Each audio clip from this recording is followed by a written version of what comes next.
2022 was definitely a big year for development here in Freeman. I'm Carol Eisenbeis, Development and Marketing Coordinator for the City of Freeman. As part of the Freeman Community Development Corporation's annual meeting, let's take a look at some of those development projects. The multi-million-dollar reconstruction of Freeman's Main Street was certainly the biggest project.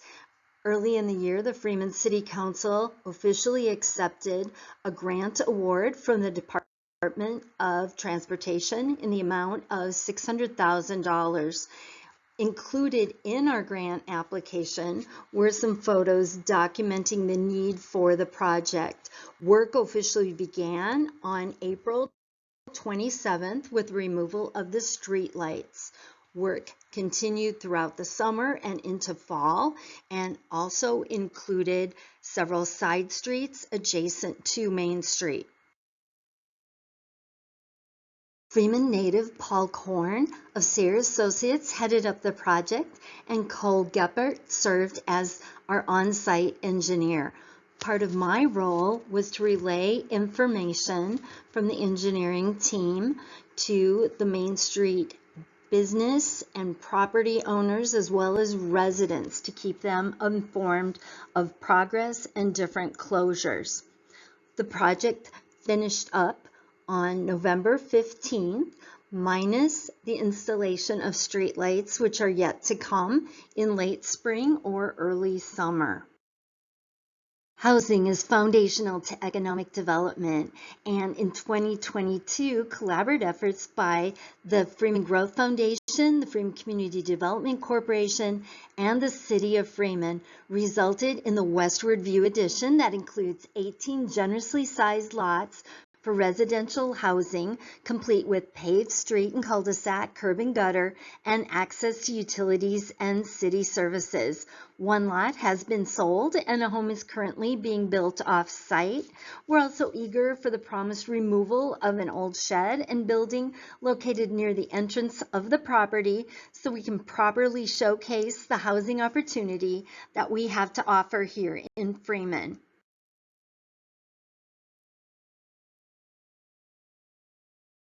A much smaller development project, but an important quality of life feature, is a dog park now located on the north side of the Freeman Community Center. This project was approved by the Freeman City Council and headed up by Councilor Tabitha Schoenwald. I've been in my full-time salaried role as Development and Marketing Coordinator with the City of Freeman for just short of 4 years. The position is fully funded by the city, but was created several years earlier at the urging of leadership from the Freeman Community Development Corporation and the Freeman Growth Foundation. My office is located at City Hall, and part of my role involves serving as FCDC's point of contact. I relay information on their behalf, do their member recruitment mailings, and assist FCDC committees in their work. FCDC does pay for the phone in my office, and because my office phone is set up to ring simultaneously with my cell phone, I'm literally accessible 24/7. In 2022, several FCDC board members formed a consolidated committee and were active in planning and carrying out events with the goal of giving back to the community. Their efforts resulted in welcoming Ride Across South Dakota bicyclists as they embarked on their cross-state trek and also upon their return to Freeman, teaming with Freeman Public for a Main Street celebration, ribbon cutting, and homecoming parade, putting together a Halloween passport activity, and hosting a successful hometown Christmas and mistletoe market event. And the team has also specified dates and sketched out some initial plans for 6 special community celebrations to take place in 2023. FCDC has also authorized me to do some Freeman Bucks giveaways in 2022, and we also had an expanded booth at the Turner County Fair in Parker where FCDC members and member reps were showcased. Members are also acknowledged in a video that's posted online and is aired on Golden West Cable Channel 90. And each FCDC member was featured multiple times on the bingo cards used during the hometown Christmas event.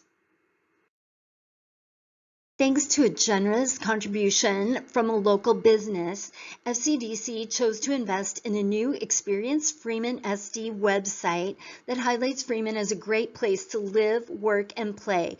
The new website features an employer portal for listing job openings, and it also has an outstanding calendar design. I provided photography for the developers to incorporate, and my ongoing work with the site includes continuing to add calendar events, preparing graphics for each of those events, as well as writing news blog entries and providing accompanying photos or graphics. A grant opportunity helps to make it possible for the Freeman Community Development Corporation to be part of the Dakota Resources Learning Network, and that has been a wonderful way for us to connect with lots of other professionals and business owners throughout the state. FCDC is also a member of Southeast South Dakota Tourism, so ads are placed in their publications to showcase our community. We have a new opportunity available with the Courier this year to showcase each of the members. And in 2023, we are exploring opportunities for advertising with 605 Magazine and possibly partaking in free opportunities available to us through an organization called Better Culture. The Freeman Community Development Corporation Board meets monthly, and I've attended every one of those meetings since my hire nearly 4 years ago. I present a written report to them the first Monday of each month, and I'm required to present a report to the Freeman City Council on the third Tuesday of each month. The Freeman City Council meets in regular session twice a month, and I've attended all but 4 of those meetings in my 4 years with the city. Mayor Walter is a very active and involved mayor. He's very accessible and collaborative, and I am in ongoing communication with him nearly on a daily basis. Tabitha Schoenwald of the City Council is my direct supervisor.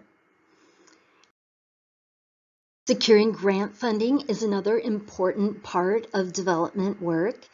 I'm pleased to report that a grant I worked on for the Freeman Ambulance Service was awarded $26,000 from USDA Rural Development, and the Freeman Community Foundation also awarded the city with grant funding to pay for a portion of a sign at Valley View Golf Course and to pay for a portion of an ADA compliant lift chair to be installed at the swimming pool. Another grant opportunity is coming up in these next few weeks. I serve as Freeman's representative on the board of directors for Brookings Area Transit Authority. They'll be submitting a grant very soon for the building of a transit garage directly north of Freeman City Hall. So letters of support for that project will be collected in the next couple of weeks. Freeman's Healthy Hometown team has also reconvened in the past year, and there's several grant opportunities we're looking at through that as well. The Freeman Growth Foundation initiated a Freeman facelift project this year, and I serve along with a team of others to approve grant proposals that come in. I serve as the point person and relay the information to the other people on the team and communicate back with the applicants. When people come my way needing assistance with their businesses, funding and such, one of the entities that we rely on quite a bit is the Small Business Development Center located in Yankton, and we also have some of their wonderful materials posted on our City of Freeman website. Much of the work I do actually involves communication. I'm very fortunate to have the opportunity to write a column dealing in development that appears in the Courier. I also write quite a few press releases during the year that appear there. I am the person responsible for adding all the phone numbers and overseeing everything involved with our citywide call and text notification service. Due to all of the snow we've had just in December and January, a total of 18 text notifications and 15 voice calls went out just during those 2 months. I also administrate the City of Freeman's Facebook page and post information there. I'm also responsible for the City of Freeman's website. Our finance officer posts information there as well, but I post all of the breaking news items that you can find there. There have been quite a few of those also just in the last couple months. When we have time-sensitive information to relay, we also communicate with the Courier because they are willing to post that for us on their website at freemansd.com. And when there is a snow emergency requiring cars to be moved so streets can be cleared, I relay that information to Kello and also Dakota News Now, so it appears both online and on the screen on Kello, KDLT, and KSFY. In addition to our Experience Freeman SD website, we also have an Experience Freeman Facebook page and YouTube channel, and I administer both of those. Right now we have about 23 videos there, and I have more that I can be adding and uploading. I'm also responsible for Valley View Golf Course Facebook page and website. And then every Monday, I write and record a 2-minute script that airs on Hot Country 93.1 with Hometown Happenings, and we have those archived each week on our City of Freeman website as well.